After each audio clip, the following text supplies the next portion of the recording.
Nunca pensé que iba a contar esto. De hecho, durante años me repetí que era mejor olvidarlo, que había cosas que no necesitaban explicación, solo silencio. Pero el silencio pesa, y cuando pesa demasiado, termina por romperte. Me llamo Daniel. No es mi nombre real. Y trabajé más de 12 años como arqueólogo de campo para el INAH. No era investigador de escritorio ni salía en documentales. Mi trabajo era sencillo: excavar, registrar, medir y cerrar informes. Nada de misticismo, nada de teorías raras.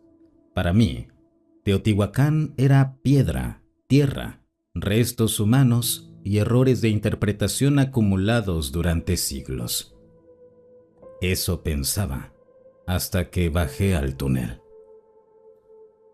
La orden llegó como llegan siempre las órdenes incómodas, sin detalles. Nos dijeron que había una anomalía detectada por estudios recientes bajo la pirámide del Sol, algo que no coincidía con los registros previos. No era la primera vez que aparecía un túnel desconocido, así que nadie se alarmó. Yo tampoco. El problema fue la ubicación.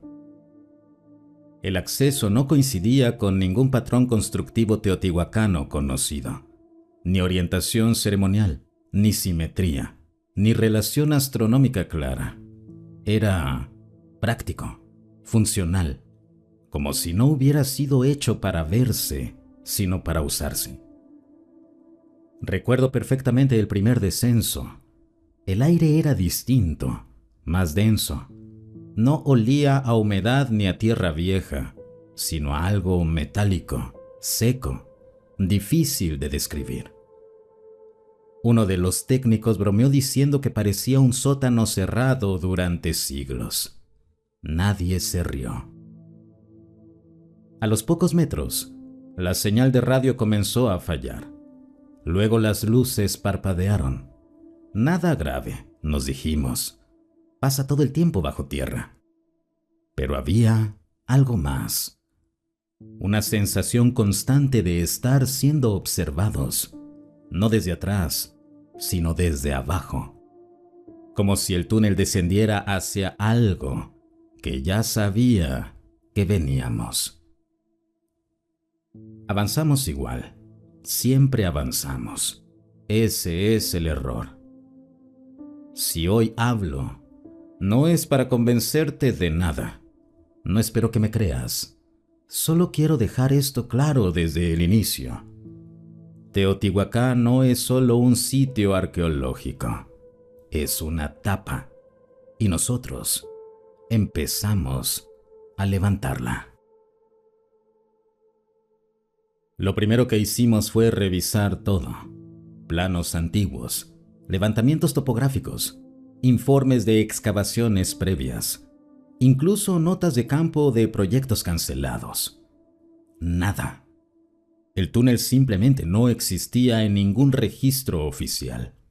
Y eso, en Teotihuacán, es raro, casi imposible. Desde hace décadas, cada metro excavado bajo el complejo está documentado. Hay túneles conocidos, cámaras rituales, drenajes antiguos. Todo tiene un número, una fecha, un responsable. Este no. Era como si alguien lo hubiera borrado del mapa, o como si nunca hubiera querido que se encontrara. El acceso estaba cubierto por una capa de relleno artificial, no colapsada. Eso fue lo segundo que nos inquietó. Cuando un túnel se abandona, la tierra cede, se filtra agua, se forman grietas. Aquí no. El sellado era limpio, intencional, hecho para durar. Mientras avanzábamos, tomábamos medidas. El ancho del pasillo no coincidía con los estándares mesoamericanos. Era demasiado regular, demasiado uniforme. Las paredes no mostraban marcas de herramientas de piedra ni desgaste natural. Parecían pulidas. no lisas como una cueva erosionada, sino trabajadas con algo que no sabíamos identificar. Uno de los ingenieros dijo en voz baja que parecía un conducto moderno. Otro respondió que eso era imposible. Yo no dije nada, pero pensé lo mismo. Si no hubiera sabido dónde estaba, habría jurado que ese túnel no tenía miles de años. A los 20 metros encontramos la primera anomalía seria, una bifurcación, no simbólica ni ceremonial, una división funcional, como las de una instalación subterránea. Uno de los brazos descendía más, el otro se perdía en línea recta. Ahí fue cuando pedimos autorización para ampliar el equipo. La respuesta tardó más de lo normal. Cuando llegó, fue un simple "continúen", sin preguntas, sin interés aparente. Eso tampoco era normal. Esa noche, revisando las grabaciones, notamos algo más. En uno de los planos antiguos, fechado en los años 60, había una corrección hecha a mano, una mancha de tinta sobre el área exacta donde estábamos excavando. No una nota ni una advertencia, solo una corrección. Como si alguien hubiera dicho, esto no va aquí. Fue entonces cuando entendí que no habíamos descubierto un túnel nuevo. Habíamos redescubierto algo que alguien, hace mucho tiempo, decidió ocultar. Y lo peor no era eso. Lo peor era pensar, ¿por qué? En arqueología, cuando algo no encaja, normalmente se ajusta la teoría.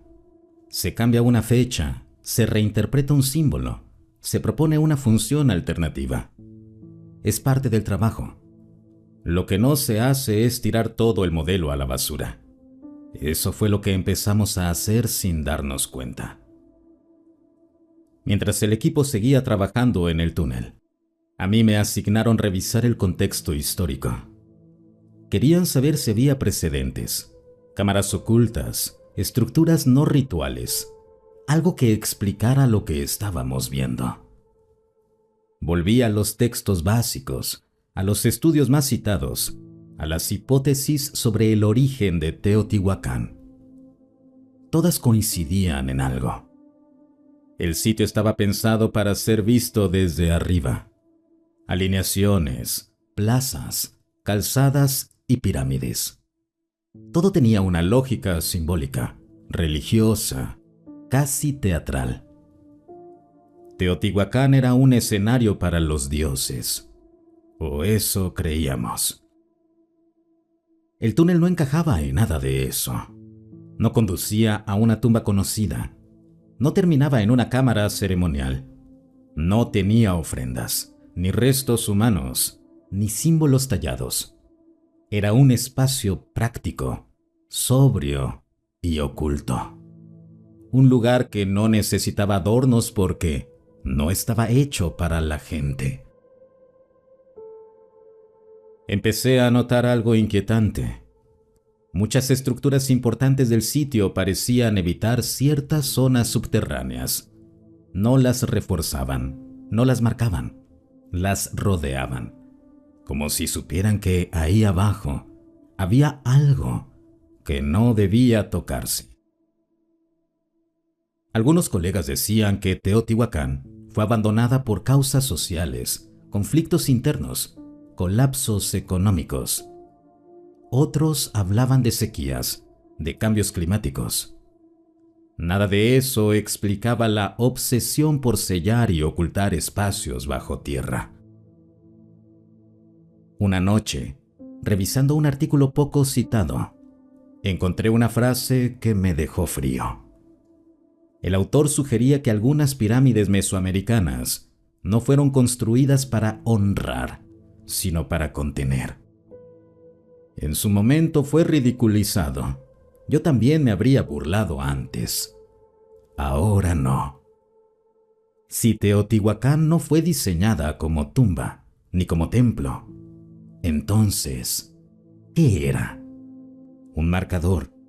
¿Una advertencia? ¿O una tapa colocada cuidadosamente sobre algo más antiguo que la ciudad misma? Volví al túnel con esa idea rondándome la cabeza, y por primera vez sentí que no estábamos excavando el pasado. Estábamos acercándonos a algo que seguía ahí. El primer indicio no fue visual, fue el sonido.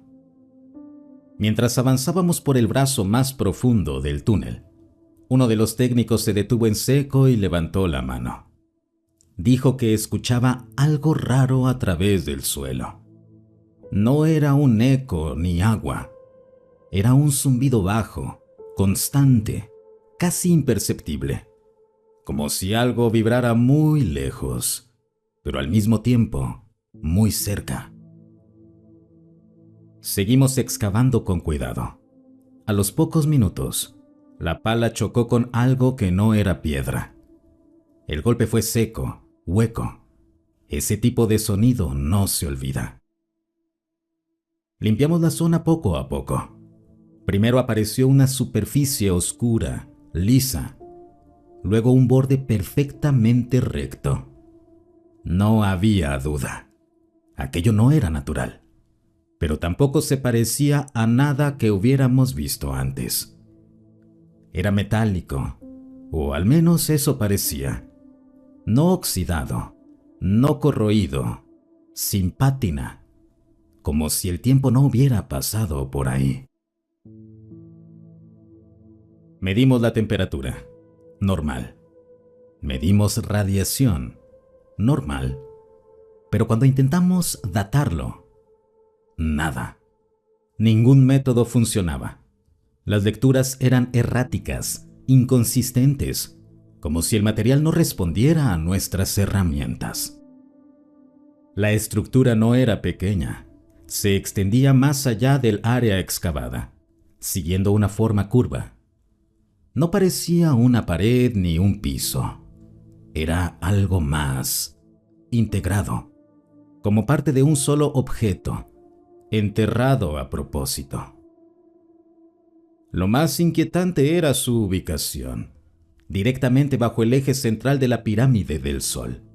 No a un lado ni cerca, justo debajo, como si la pirámide hubiera sido construida para señalarla. Alguien sugirió que podía tratarse de una intervención moderna, algún tipo de refuerzo. Pero no había registros, no había soldaduras, no había marcas de maquinaria. Además, el túnel que la rodeaba era claramente antiguo. Cuando iluminamos mejor la superficie, notamos algo más. No tenía inscripciones, ningún símbolo, ninguna decoración. Era completamente funcional, fría, impersonal. Uno de mis colegas murmuró algo que nadie quiso repetir en voz alta. Esto no parece hecho por humanos. Nadie lo contradijo. En ese momento, las luces volvieron a fallar. Solo unos segundos. Pero cuando regresaron, tuve la sensación clara, incómoda, de que la estructura estaba respondiendo. No moviéndose ni brillando, solo ahí, como si supiera que por fin la habíamos encontrado. Ese día, suspendieron el trabajo antes de lo previsto. La orden vino de arriba. No nos dieron razones. Esa noche casi no dormí, no por miedo, sino por una idea que no me dejaba en paz. Si eso estaba ahí antes que la pirámide, entonces todo lo demás fue construido alrededor de ello. Al día siguiente intentamos convencernos de que lo ocurrido no era tan grave, que la estructura metálica tenía una explicación lógica que aún no veíamos, que los fallos técnicos eran coincidencias. En arqueología, negar es casi un reflejo. Llevamos equipo nuevo, sensores recalibrados, baterías recién cargadas, cámaras distintas. Todo funcionaba perfecto, hasta que bajábamos al túnel. Las radios perdían señal siempre en el mismo punto, justo antes de llegar a la estructura.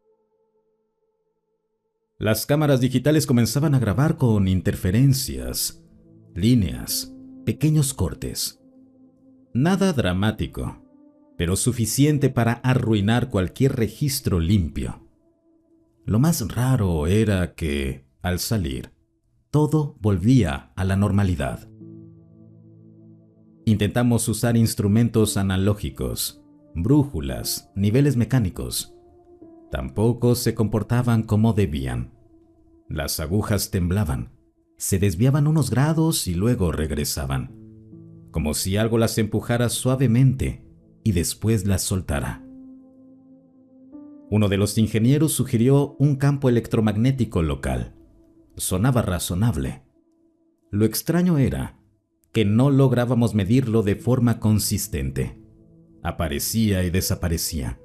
No seguía ningún patrón estable. Mientras tanto, el ambiente dentro del túnel empezó a cambiar. No físicamente, sino en nosotros.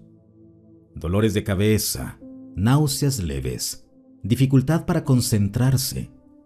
Nada lo bastante fuerte como para detener el trabajo, pero sí lo suficiente para incomodar. A mí me pasó algo más.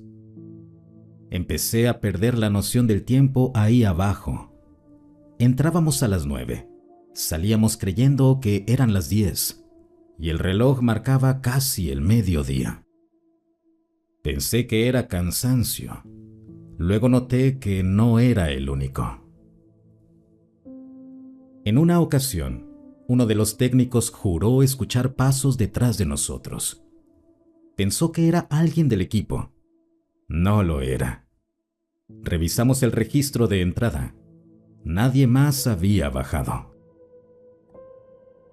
Esa misma tarde, al revisar una grabación de la cámara fija, apareció un error que nadie supo explicar. Durante unos segundos, la imagen se deformaba y parecía mostrar el túnel, vacío, sin personas, sin equipo, como si nunca hubiéramos estado ahí. No fue miedo lo que sentí al verlo. Fue algo peor. La sensación de que el lugar no nos estaba registrando, como si no le importáramos. Informamos de todo en el reporte diario, técnicamente, sin conclusiones. La respuesta fue inmediata. Continuar, pero con discreción. Nada de filtraciones, nada de copias personales. Fue entonces cuando entendí que el problema ya no era solo lo que habíamos encontrado. Era que algo empezaba a reaccionar a nuestra presencia. No lo encontramos de golpe. Primero apareció una forma distinta en el suelo, justo al borde de la estructura metálica. No sobresalía ni brillaba. Era una elevación suave, casi orgánica, como si el túnel hubiera sido moldeado alrededor de ella. Al principio pensamos que era parte del mismo objeto, otra sección, otro componente. Pero cuando empezamos a limpiarlo, la diferencia se volvió clara. No era piedra, no era metal común, no era nada que yo pudiera nombrar. La superficie era opaca, de un tono oscuro indefinido, y no tenía juntas visibles. No estaba ensamblado, parecía entero, como si hubiera sido creado de una sola pieza. Al tocarlo, sentí una vibración leve, constante, apenas perceptible. No era calor ni era frío.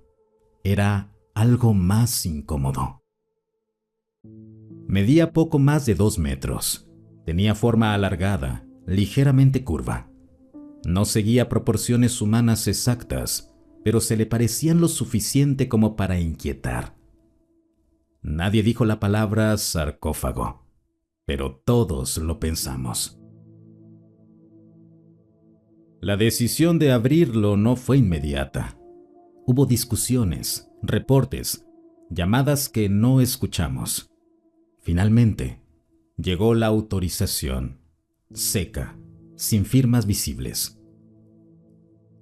Cuando la cubierta se separó, el túnel quedó en silencio absoluto. Ni radios ni zumbidos. Nada. Dentro había algo. No estaba en descomposición. No estaba momificado. No estaba envuelto en textiles ni rodeado de ofrendas. Estaba colocado, acomodado con cuidado. Tenía extremidades, pero no como las nuestras. Eran más largas, más delgadas. Las articulaciones no coincidían del todo. El torso era estrecho. El cráneo, demasiado grande en proporción al cuerpo. Liso, sin cabello, sin rasgos exagerados, pero claramente incorrectos. Los ojos estaban cerrados. La piel no parecía piel humana. No tenía poros visibles. No tenía manchas. Era uniforme, casi perfecta, como si el tiempo no la hubiera tocado. Nadie tomó fotos al principio, no porque no pudiéramos, sino porque algo en nosotros se resistía, como si no debiéramos hacerlo. Yo sentí una certeza que todavía me persigue. Eso no estaba muerto como entendemos la muerte. Estaba inactivo. Cerramos el sarcófago ese mismo día, y al hacerlo, tuve la sensación clara de que habíamos cometido un error irreversible. Después del sarcófago, el túnel dejó de sentirse como un lugar vacío. No pasó nada espectacular. No hubo movimientos ni luces extrañas. Fue algo más difícil de explicar. Una presencia constante, silenciosa, como si el espacio se hubiera llenado de algo invisible. Seguimos trabajando, pero ya no hablábamos igual. Las conversaciones se volvían cortas y prácticas. Nadie hacía bromas. Nadie se quedaba solo por mucho tiempo. Incluso los más escépticos empezaron a moverse en pareja, sin decirlo abiertamente. Los sonidos cambiaron. A veces se escuchaban crujidos leves que no correspondían a la estructura del túnel. Otras veces, algo parecido a un roce, como si alguien caminara lentamente fuera del alcance de las luces. Cada vez que nos deteníamos a escuchar, no había nada. Una tarde, mientras revisaba las mediciones cerca de la estructura metálica, sentí claramente que alguien estaba detrás de mí. No una intuición vaga, una certeza física. Me giré de inmediato. No había nadie. El pasillo estaba vacío, perfectamente iluminado. Esa misma noche, uno de los guardias de seguridad pidió hablar con nosotros. Dijo que no quería problemas ni sanciones, pero necesitaba reportar algo. Durante su turno, había visto una sombra moverse al fondo del túnel, cerca de la zona sellada. Pensó que era uno de nosotros, hasta que recordó que nadie más estaba abajo. No era una figura clara, no tenía detalles, solo una forma delgada, alta, que parecía deslizarse más que caminar. Empezamos a revisar las grabaciones de seguridad con más cuidado. En varias de ellas aparecían pequeños errores, cuadros faltantes, saltos de imagen, sombras que no correspondían a ninguna fuente de luz conocida. Nada definitivo, nada que pudiera usarse como prueba, pero suficiente para incomodar. Lo más perturbador fue notar un patrón. Las anomalías siempre ocurrían cerca del sarcófago, nunca en otras zonas del túnel, como si algo se concentrara ahí. Yo empecé a soñar con el lugar, siempre el mismo sueño. Estaba solo en el túnel, sin equipo y sin luces. Escuchaba una respiración lenta, profunda, que no era mía. Nunca veía nada, pero despertaba con la sensación de haber sido observado durante horas. No dije nada, nadie lo hizo, pero todos empezamos a entender lo mismo. No habíamos despertado algo, habíamos interrumpido algo. Y lo que fuera que estaba ahí abajo, nos había notado.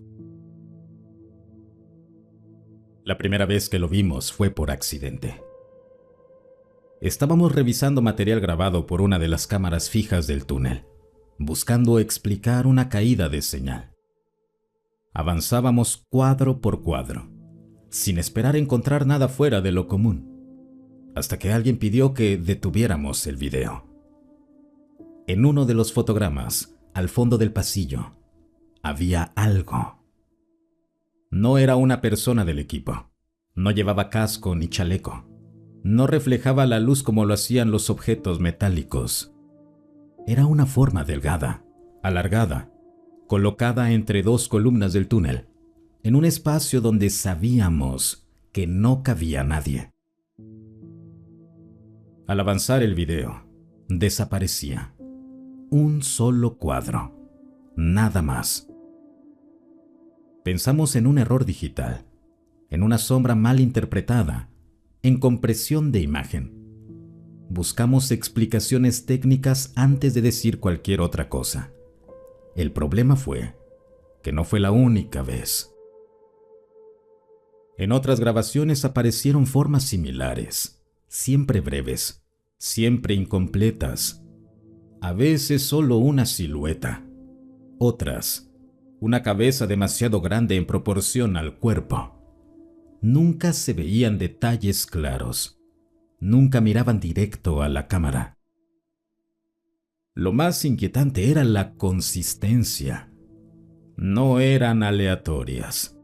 Aparecían cerca de la misma zona, en ángulos distintos, como si se movieran alrededor del área del sarcófago. Intentamos sincronizar las grabaciones con la presencia del personal. En varios casos, las figuras aparecían cuando el túnel estaba oficialmente vacío, sin nadie registrado abajo. Un técnico sugirió borrar esos fragmentos para evitar problemas. Nadie lo contradijo, pero antes de hacerlo, los revisamos una vez más. En uno de los videos, justo antes de que la figura desapareciera, la cámara se distorsionaba ligeramente, como si algo pasara demasiado cerca del lente. No se veía contacto físico, pero la imagen reaccionaba. Esa noche, uno de los ingenieros renunció. No dio explicaciones, solo dijo que no pensaba volver a bajar. Los reportes enviados a la supervisión fueron breves. Anomalías visuales sin causa determinada. La respuesta fue inmediata: detener el análisis de video y limitar el acceso a las grabaciones. Ahí entendimos que no solo habíamos visto algo extraño, habíamos visto algo que no querían que siguiéramos viendo. Y lo peor era esta idea, cada vez más clara.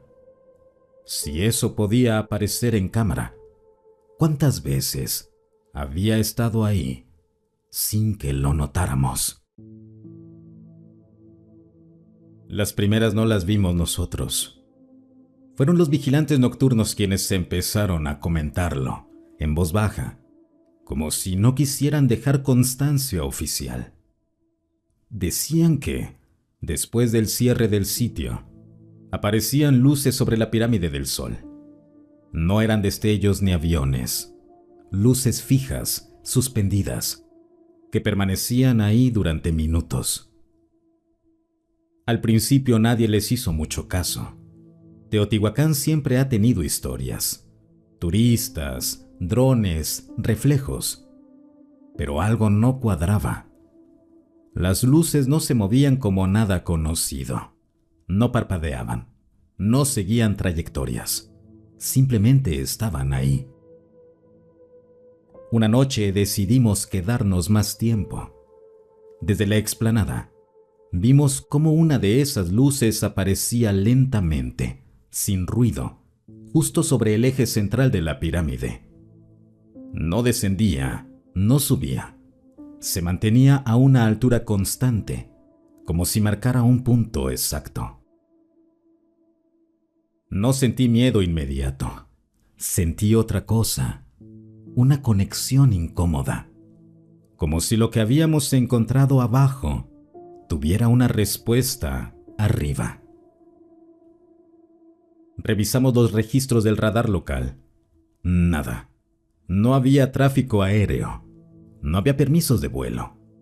Las luces no quedaban registradas en ningún sistema. En una ocasión, fueron dos, separadas, pero alineadas con precisión. Permanecieron ahí durante casi 10 minutos y luego se apagaron al mismo tiempo. No se alejaron, no se desvanecieron, simplemente dejaron de estar. A partir de ese momento, se ordenó restringir el acceso nocturno al área. No hubo comunicados, no hubo explicaciones públicas, solo más seguridad y más silencio. Lo más inquietante era el patrón. Las luces solo aparecían los días en que trabajábamos cerca del sarcófago, nunca antes, nunca después de suspender actividades. Era difícil ignorar la sensación de que no estaban llegando, estaban respondiendo. Como si el hallazgo hubiera activado algo, como si el túnel, la estructura y lo que estaba dentro no fueran un descubrimiento aislado, sino parte de algo más grande, algo que conectaba el subsuelo con el cielo. Esa noche, mientras miraba la pirámide desde lejos, pensé en los antiguos constructores, en su obsesión por la alineación, por la precisión y por el orden. Y por primera vez, me pregunté si ellos también vieron esas luces y entendieron exactamente qué significaban. El cambio fue rápido, demasiado rápido. Una mañana llegamos al acceso del túnel y ya no era nuestro. Había más personal de seguridad, vehículos que no reconocíamos y gente con credenciales que no decían INAH. Nadie se presentó, nadie explicó nada. Solo nos pidieron identificarnos otra vez y esperar instrucciones. Ese mismo día suspendieron todas las excavaciones por mantenimiento. Fue la palabra que usaron, mantenimiento, como si el túnel fuera una máquina. Nos reunieron en una sala improvisada. Un funcionario habló durante menos de 5 minutos. Dijo que el proyecto quedaba bajo resguardo federal y que cualquier información relacionada con el hallazgo debía considerarse confidencial. No hubo espacio para preguntas. Después vinieron los papeles, acuerdos de confidencialidad nuevos, más estrictos, amenazas veladas, consecuencias legales claras. A varios nos pidieron entregar celulares, discos duros, libretas personales, todo lo que hubiera bajado con nosotros al túnel. Lo que más me inquietó fue ver cómo trataban la zona. No parecía una excavación suspendida, parecía un sitio asegurado. Sellaron accesos, instalaron sensores, cubrieron la entrada con capas nuevas de material. No era para proteger el patrimonio, era para impedir el acceso. Uno de los ingenieros intentó oponerse. Dijo que eso violaba protocolos arqueológicos. No volvió al día siguiente.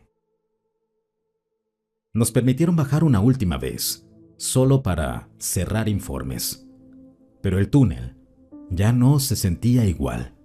Habían cambiado cosas, nuevas luces, nuevos cables, equipos que no reconocíamos. La estructura metálica seguía ahí, el sarcófago también, pero ahora estaban rodeados, vigilados y contenidos. Nadie nos dijo qué iba a pasar con lo que encontramos. No dijeron si lo estudiarían, si lo moverían o si simplemente lo dejarían ahí. La única instrucción clara fue esta: no hablar. Esa noche, mientras salía del sitio, vi de nuevo las luces sobre la pirámide. Esta vez no estaban solas. Había vehículos militares observando el cielo. Nadie parecía sorprendido. Ahí entendí algo fundamental. Ellos ya sabían.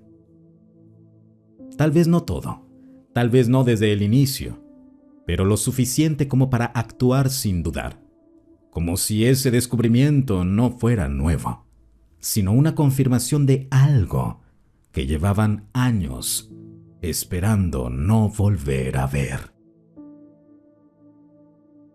Con el túnel sellado y el acceso restringido, nuestro trabajo oficial había terminado. Pero nadie puede cerrar una idea una vez que ya se instaló en tu cabeza. Yo seguí investigando por mi cuenta, con lo poco que nos dejaron conservar. Notas incompletas, recuerdos, referencias sueltas. Empecé por los mitos. Siempre los había tratado como eso: mitos, relatos simbólicos, exageraciones culturales. Esta vez los leí distinto, buscando patrones, no metáforas. Varias culturas mesoamericanas hablaban de seres que venían de abajo, no del cielo, del inframundo, descritos como altos, delgados y silenciosos. Seres que enseñaron, pero también exigieron, que no gobernaban desde palacios, sino desde lugares ocultos. Teotihuacán no tenía un dios único asociado. Eso siempre fue raro. Era una ciudad compartida, adoptada por culturas posteriores, como si nadie pudiera reclamarla por completo, como si su origen fuera anterior a todos. Encontré referencias a sacrificios que no buscaban agradar, sino mantener el equilibrio. Entregas periódicas, acuerdos, no rezos. También noté algo más inquietante: la obsesión por sellar entradas al inframundo. Cuevas, cenotes y túneles. No eran puertas sagradas, eran riesgos. Si juntas todo, la imagen cambia. Teotihuacán no como centro ceremonial, sino como un punto de contención. Un lugar construido alrededor de algo que ya estaba ahí. Algo que no pertenecía a la superficie. La estructura metálica, el sarcófago, las luces, las figuras, todo encajaba demasiado bien. Tal vez los antiguos no adoraban a esos seres. Tal vez convivían con ellos. O peor, los vigilaban. Y cuando la ciudad fue abandonada, no fue por colapso ni invasión. Fue una retirada ordenada, un cierre, un ya cumplimos. Pensé en el cuerpo dentro del sarcófago, inactivo, no muerto. Pensé en la precisión del sellado, en la pirámide como un marcador. Si eso era cierto, entonces nuestro error no fue descubrirlo, fue olvidar por qué lo habían escondido. Después de que el proyecto fue cerrado oficialmente, intenté volver a mi vida normal. Clases, reportes, excavaciones menores. En el papel todo seguía igual. En mi cabeza, no. Empecé a notar pequeños cambios. Dificultad para dormir. Sueños repetidos con el túnel. Siempre más profundo, siempre más oscuro. A veces despertaba con la sensación de que alguien había estado de pie junto a mi cama, observándome en silencio. No era el único. Algunos excompañeros me escribieron mensajes breves, inquietos. Dolor de cabeza persistente, zumbidos en los oídos, la sensación constante de ser vigilados. Nadie lo decía directamente, pero todos pensábamos lo mismo. Algo nos había seguido. Un par de semanas después, noté un vehículo estacionado frente a mi casa durante varias noches seguidas. No siempre el mismo. Nunca se quedaba demasiado tiempo. Nunca hacía nada. Solo estaba ahí. También comenzaron las llamadas. Números desconocidos. Silencio al contestar. A veces, un ruido leve, como interferencia. Luego colgaban. Intenté hablar de esto con un colega de confianza.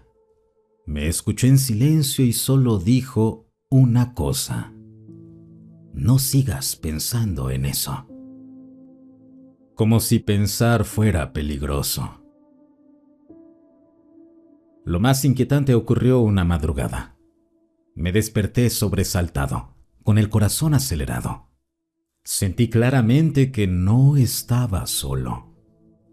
No vi nada, no escuché pasos, pero supe, con una certeza absoluta, que algo me observaba desde un punto imposible de la habitación.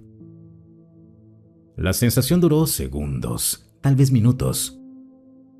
Cuando terminó, sentí un cansancio profundo, como si algo me hubiera drenado. Al día siguiente revisé mis notas antiguas. Algunas páginas estaban en blanco, no arrancadas, en blanco, como si nunca hubiera escrito nada ahí. Ahí entendí que sellar el túnel solo había cerrado un acceso físico. No había cerrado la conexión. Tal vez nunca lo hizo. Y si lo que encontramos estaba inactivo, ¿qué pasa cuando recuerda que no lo está? He tenido mucho tiempo para pensar en todo esto. Demasiado. Cuando el ruido externo se apaga, las ideas regresan solas. No como recuerdos, sino como conclusiones inevitables. Teotihuacán sigue ahí, abierta al público, llena de turistas, vendedores, cámaras, risas. Desde afuera parece un sitio muerto, una ciudad abandonada que ya dijo todo lo que tenía que decir. Eso es lo que nos enseñaron a creer. Pero ya no puedo verla así. Ahora sé que lo que está a la vista es solo una parte, la más segura, la que se puede mostrar. Debajo sigue existiendo algo que no pertenece al pasado, aunque lleve ahí más tiempo que nosotros. Los antiguos no eran ingenuos, no eran primitivos temerosos del cielo. Entendían su entorno mucho mejor de lo que aceptamos hoy. Sabían cuándo algo debía ser venerado y cuándo debía ser contenido. Por eso construyeron encima, por eso alinearon, por eso sellaron. No levantaron Teotihuacán para honrar a los dioses, la levantaron para mantener algo quieto. Tal vez funcionó durante siglos, tal vez generaciones enteras cumplieron su parte sin entenderla del todo, hasta que llegaron otros, como nosotros, con instrumentos modernos y la arrogancia de creer que todo debía ser descubierto. A veces me pregunto si el error fue abrir el sarcófago, o si el verdadero error fue olvidar por qué estaba cerrado. Las luces ya no aparecen, las figuras ya no se dejan ver. El túnel está sellado otra vez. Eso debería tranquilizarme, pero no lo hace. Porque ahora sé que no todo lo que duerme bajo tierra está muerto. Algunas cosas solo esperan a que dejemos de mirar o a que volvamos a hacerlo. Si algún día visitas Teotihuacán y sientes una incomodidad difícil de explicar, no mires al cielo, mira al suelo. Camina con cuidado y recuerda esto. Algunos monumentos no se construyen para recordar el pasado. Se construyen para que el presente siga existiendo. Y no siempre funcionan para siempre. Si el video te gustó, no olvides suscribirte y compartirlo. Hasta el próximo relato.